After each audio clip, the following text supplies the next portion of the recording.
la sangre que le lleva todo, el oxígeno, le lleva la sustancia nutritiva. Pues al riñón le llega más. Y le llega más precisamente porque el riñón es el encargado de depurar la sangre, ¿no? Estos son los 3 procesos que se llevan a cabo a este nivel, lo que ya muchos hemos venido ya hablando, ¿no? Para poder cumplir la función. Filtración glomerular, que hemos dicho que se produce acá, fines didácticos se ha colocado ahí, y los dos en el tubo. Reabsorción, que sería de lo que pasó, regresa a la sangre, y secreción, que es todo el proceso contrario, ¿no? Entonces ahí tenemos el proceso contrario. Entonces ahí tenemos que todo esto va hacia la positiva. Bueno, veamos el proceso de filtración primero y luego qué es lo que pasa a nivel del suelo. Eso es lo que les indicaba, la importancia del aparato yuxtaglomerular. Rama, la aferente, eferente. Aquí sale la célula de la mácula densa, o sea, sale, inicia el tubo distal. Entonces, y aquí estas células que están taponeando, y acá, son las células de tipo mesandrial, que son las que producen la renina, son las que producen las sustancias vasodilatadoras o vasoconstrictoras. Dependiendo del líquido del sodio, se activan estas y se activa, digamos, la liberación de renina o sustancias vasoactivas, ¿no? Entonces ahí tenemos, esa es la importancia. ¿Qué es lo que pasa a nivel de todo este túbulo renal? Pues aquí, ¿vieron? Llega a la arteria aferente, se filtra. Primer segmento que hemos dicho, proceso de reabsorción, también hay proceso de secreción, ¿ah? Solamente que el de reabsorción es mucho mayor que la secreción, ¿ah? Acá reabsorción de agua, acá reabsorción de fundamentalmente de solutos, reabsorción y secreción, fundamentalmente aquí actúa la aldosterona, reabsorción y secreción, fundamentalmente aquí actúa la hormona tiroides. Lo que llega, el 100% de lo que llega, solo una parte se filtra, el resto pasa a la circulación peritoneal. La porción que pasa viene a ser el 20% de lo que llega y el 80% pasa a la circulación peritoneal. No es que todo llega y se filtra, solo es como un gran río que da un riachuelo, el 20%. De lo que se filtra, una parte se reabsorbe y una pequeña porción va hacia el exterior que constituye el volumen libre. Y aquí vienen esos valores que siempre se olvidan. Resulta, ¿cuánto es lo que filtra normalmente el riñón? Un riñón normal, ¿cuánto está filtrado? Que es lo mismo que decir cuál es la tasa de filtración glomerular. 125 mililitros por mililitro. Eso es lo que le pregunté de ahí. ¿Se acuerdan cuando me lo 125 mililitros por minuto es la tasa de filtración glomerular por volumen de filtrado glomerular. Por volumen.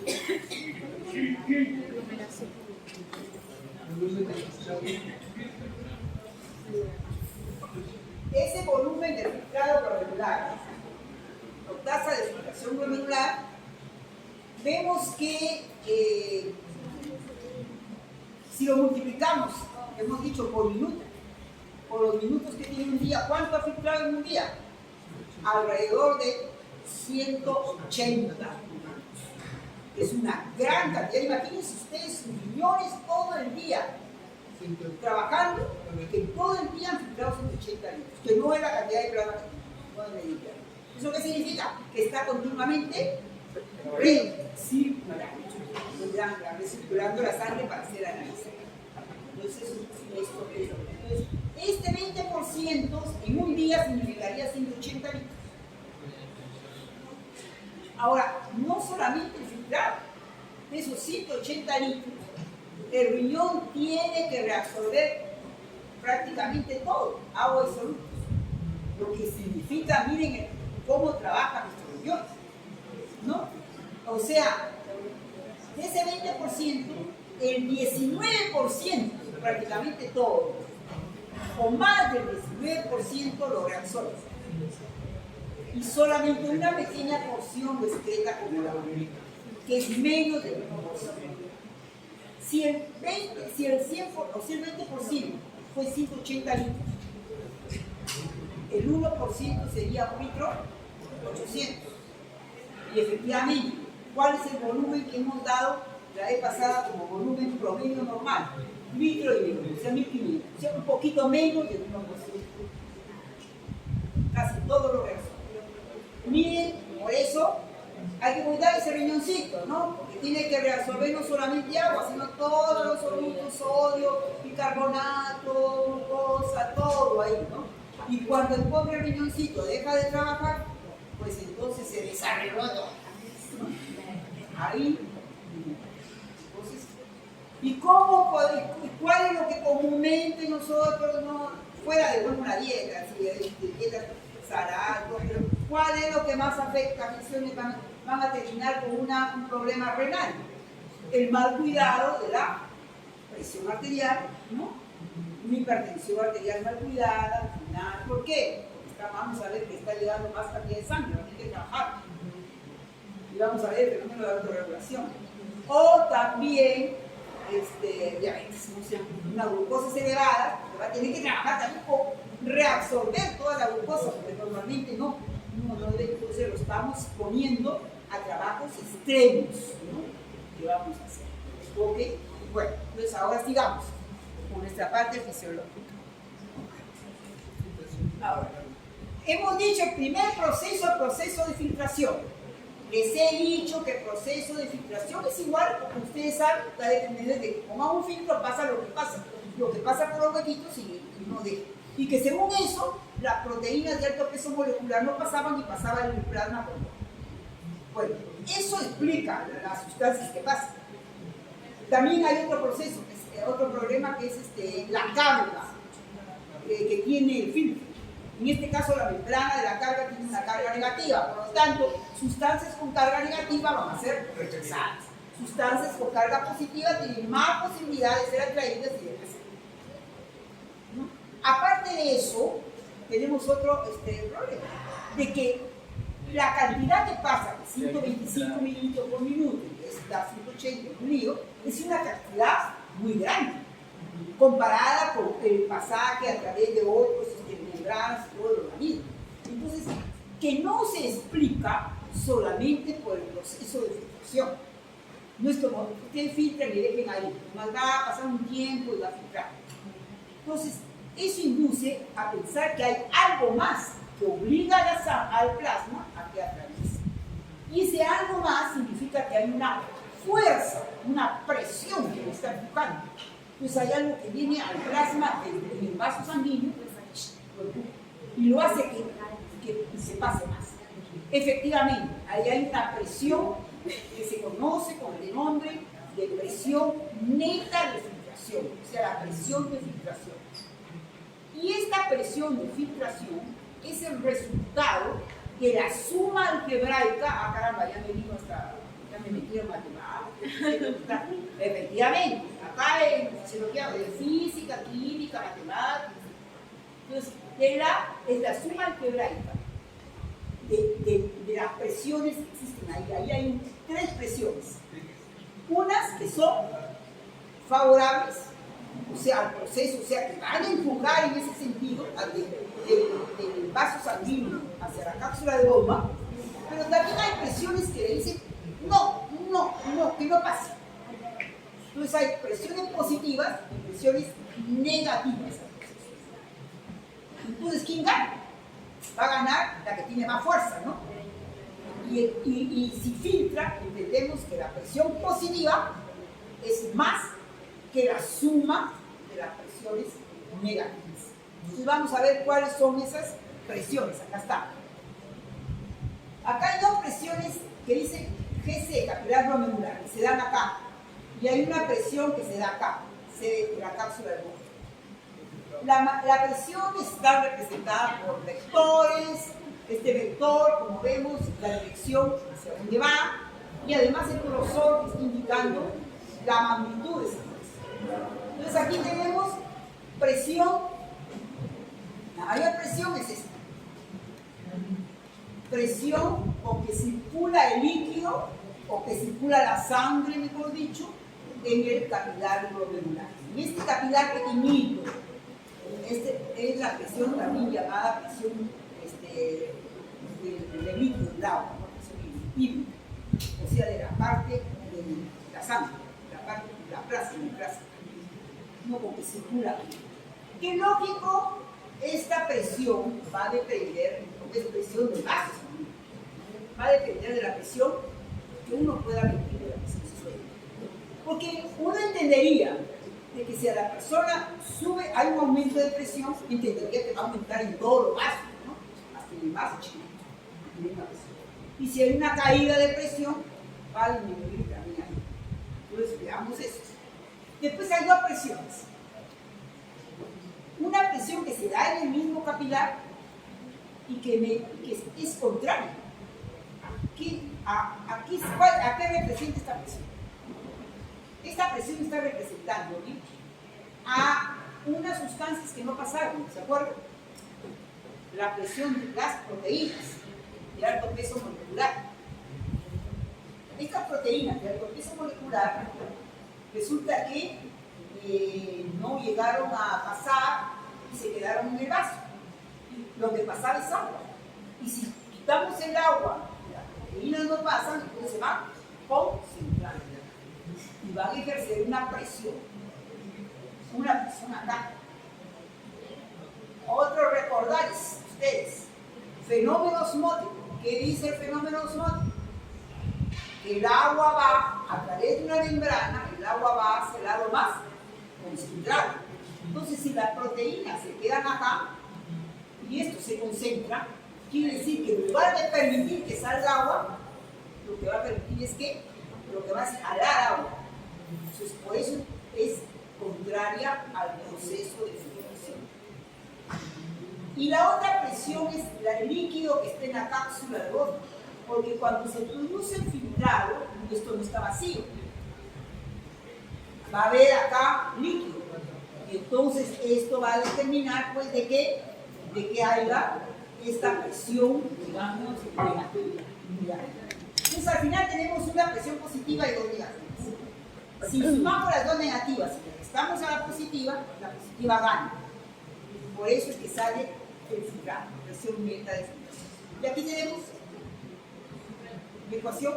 Presión neta de filtración es igual a la presión del capilar glomerular, o sea, de esta grande, menos la suma de la presión de la cápsula alboma más la presión de las proteínas. Entonces aquí se bueno, pero son presiones. Y si consideramos, recordamos la presión de la sangre, estas presiones pueden cambiar, ¿sí o no? No está buscando. Si la presión de la persona sube, se supone que a ese nivel va a subir. Si la presión baja, va a bajar. Si la presión de las proteínas aumenta, entonces va a haber disminución de la presión neta. Y si la presión disminuye, va a haber un aumento. Igual ocurre con la presión de la cápsula de Bose. Y si la presión neta va a cambiar, entonces la cantidad con que se filtra también se cambiaría. Entonces nosotros esperaríamos que la tasa de filtración glomerular no sea un valor estable, sino un valor que va a depender del valor de las presiones. Eso. Y yo acabo de decir que la presión de la tasa de filtración glomerular, fijo, 125 micrómetros, más o menos un 10%, pues, siempre los valores no es que sea exacto, ¿no? Siempre hay un valor dentro del margen, ¿no? Entonces, ¿cómo hacemos? Primero, correcto. Veamos que hay un cambio. ¿Sería favorable a la función del riñón que haya ese cambio? No. ¿Por qué? Si por alguna razón el manejo de estas presiones cambia y nos lleva a que la tasa de filtración, a la presión neta de filtración disminuya, y por lo tanto lo que se filtra bien disminuya, no es bueno para la función que ejerce, ¿no? Porque no estaría filtrando 125 minutos por minuto, sino menos. Entonces llegaría al 50, 60, 40. ¿Y qué significa que un riñón filtre menos? Que no esté cumpliendo sus labores de depuración de la sangre. ¿Y qué significa que no está cumpliendo la labor de depuración de la sangre? Que ese riñón está fallando, que hay una falla renal, que ese riñón está en insuficiencia. La insuficiencia, cuando vean la parte,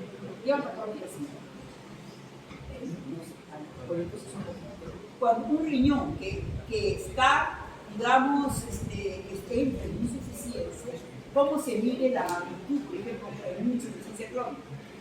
Por cómo va disminuyendo la tasa de filtración urinaria. Pues cada vez el paciente, cada año, va a depender de uno, dependiendo de la persona, de cómo es tratado, de las circunstancias. Algunos serán rápido, más largo. Entonces resulta que esa tasa de filtración va a ir disminuyendo hasta que llega ya a casi nada, ¿no? Entonces no le conviene, porque entonces si disminuye, estaría no cumpliendo su función. Entonces le conviene que incremente. Tampoco, porque una presión mayor determinaría mayor volumen de filtrado glomerular. Y si la tasa de filtración glomerular, o sea, el volumen de filtrado glomerular fuera mayor, la tasa fuera más, no le daría tiempo al túbulo proximal que hemos dicho que tiene la misión de restituir las sustancias. ¿Qué sucedería? Pasaría tan rápido que se escaparía sustancias importantes del organismo y la colocaría. Entonces, es necesario mantener la tasa de filtración. ¿Cómo el riñón logra mantener la tasa de filtración independiente de los cambios de presión? Lo puede hacer. Y ese es lo que se conoce como el nombre del fenómeno de autorregulación de la presión renal. O sea, el riñón autorregula su presión para que su función no se vea afectada. Es decir, puede haber cambios de presión en el organismo, pero a nivel renal va a tratar de mantenerlo constante. Ahora, ¿qué presión regula? Ahí hay tres presiones.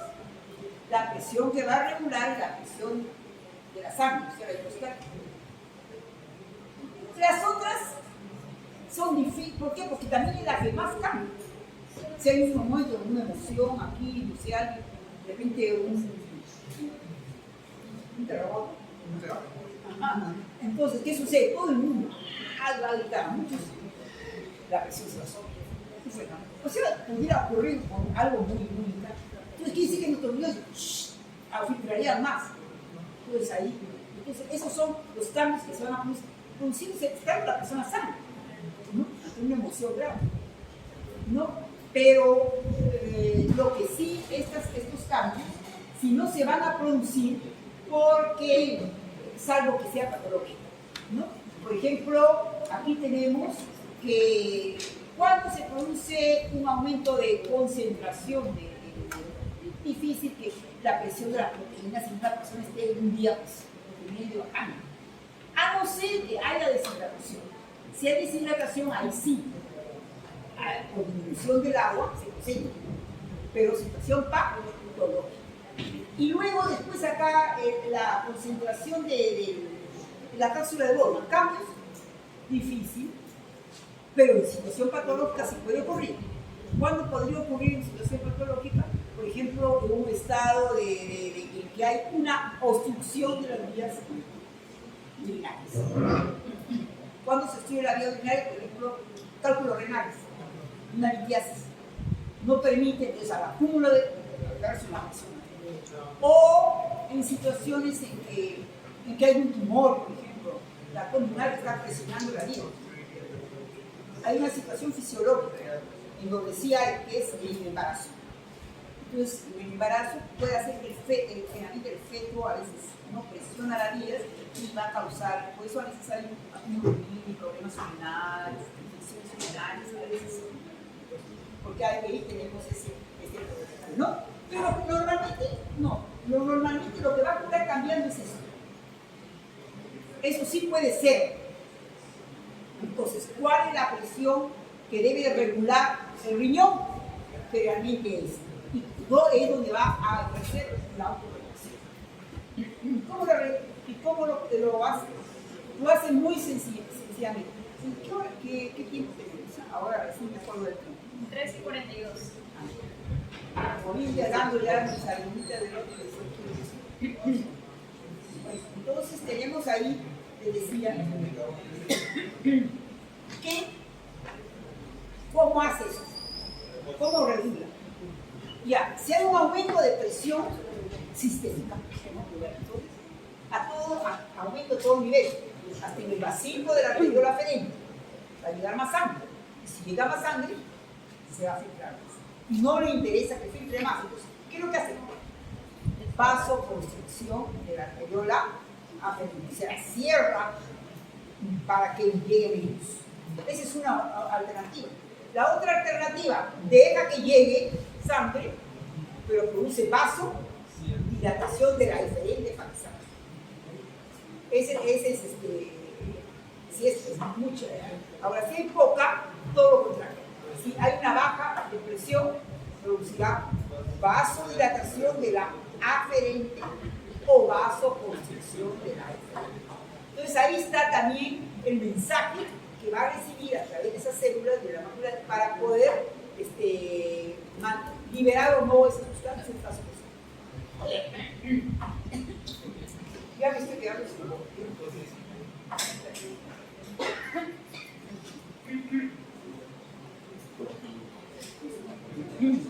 ya. Ese es el fenómeno de autorregulación. Eso es lo que decía, lo que había dicho. Ahora, porque hay otra cosa.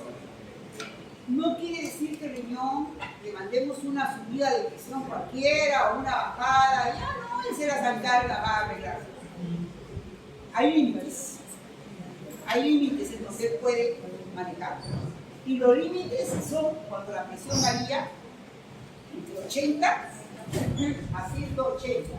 80 a 180 milímetros de mercurio. Cuando hay esa variación de 80 a 180 milímetros de mercurio, entonces vamos a tener que se puede modificar. O sea que si una persona tiene una hemorragia y va por debajo de los 80, ya está fuera. Y si una persona mantiene una presión elevada, siempre por encima de 180, va a tener que estar fuera de la presión. Pero si esa persona la mantiene elevada, cercana a 180, también que es bastante, significa que está forzando ese riñón a que siempre esté trabajando esa cantidad de por eso hasta que se. Entonces, esto es lo que les estoy indicando. Y acá,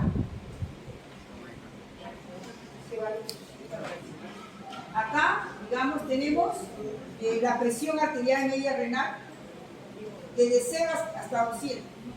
0 nadie va, si no tiene 0, pero en cuestión de papel podemos plotearlo, ¿no? Y acá, la cantidad en mililitros por minuto de sangre que llega. Esto es. Esta es la sangre que llega y esto es lo que se filtra. Es la tasa de filtración glomerular y este es el flujo sanguíneo renal efectivo, o sea, la cantidad de sangre que llega. Vemos, a medida que aumenta la presión de 0 a 80, está fuera de la autorregulación. A medida que aumenta la presión, aumenta la cantidad de sangre que llega. Por lo tanto, hay un aumento de la tasa de filtración glomerular. De 80 a 180, fenómeno de autorregulación, se controla. A pesar de que aumenta, esto debería ser acá, ¿no? Se mantiene, para mantener la tasa de filtración constante. Ya más o menos por 180 ya se va a disparar, y por lo tanto esto también se va a disparar. Entonces, la tasa es el fenómeno de autorreflexión.